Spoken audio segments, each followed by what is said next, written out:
Sean, di ba mas mabuti kung bumalik ka muna kina Elijah? Hindi ko pwedeng iwanan si Miss Chinchin.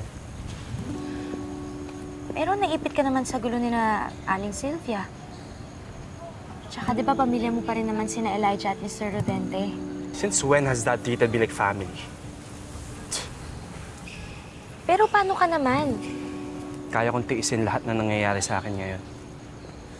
Pero hindi ko kaya na hindi kita kasama eh. Ikaw na lang ang kakampi ko ngayon.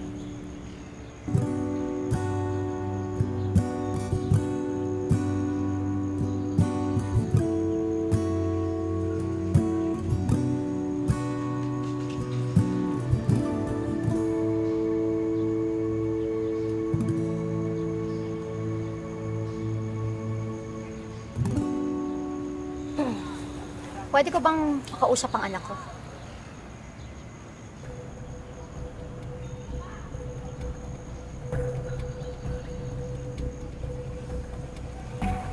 Sean, nakapag-desisyon na ako. Pupunta tayo ng US.